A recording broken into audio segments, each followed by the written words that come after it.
مخلص نہ اپنے رب کے ساتھ مخلص، پھر کہتے ہیں ہم علی کے شیعہ۔ علی کے شیعہ دھوکے باز نہیں ہوتے، یاد رکھیے گا۔ یہ دھوکے باز کون ہے؟ قرآن پڑھے تو پتہ چلے گا دھوکے باز کون ہے۔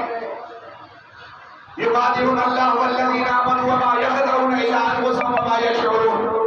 جب پوچھا گیا کہ یہ جو ایمان کا دعویٰ کر رہے ہیں کہ ہم مومن ہیں، ہم مومن ہیں، اللہ پر بھی ایمان لائے، رسول پر بھی ایمان لائے، آسمانی کتابوں پر بھی ایمان لائے، رسول خدا کے پیچھے نماز پڑھتے ہیں، رسول خدا کے ساتھ حج کرتے ہیں، رسول خدا کے ساتھ جہاد کرتے ہیں، ہم مومن ہیں۔ اللہ نے کہا وما ہم مومن نہیں ہے تو کون ہے؟ اللہ نے کہا کون ہے یہ؟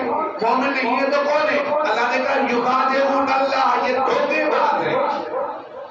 پھر اللہ کو دھوکہ آپ نہیں دے سکتے۔ خدا را سوچی، جو اللہ کو دھوکے میں رکھنا چاہے وہ خود دھوکے باز ہے۔ اللہ نے کہا مجھے کوئی دھوکہ نہیں دے سکتا، وہ تو خود کو دھوکہ دے رہے ہیں۔ اللہ کی اطاعت ہم پر فرض ہے، فرض۔ جس طرح نماز فرض ہے اسی طرح اطاعت فرض ہے جس نے پیدا کیا۔ من اطاع فهو ولی، جو اللہ کی اطاعت کرتا ہے وہی ہمارا ہے۔ اب دیکھنا یہ ہم اپنی گریبان میں دیکھیں ہم اللہ کی اطاعت کتنی کرتے ہیں۔ اکثر میں ہر مجلس میں بھی کہتا ہوں اور خطبے میں بھی اکثر یہی کہتا ہوں، جب بات کری آ جاتی ہے تو کہتے ہیں اللہ کرے جاتی مولانا خطبہ ختم کرے تو نماز پڑھے ہو جائے۔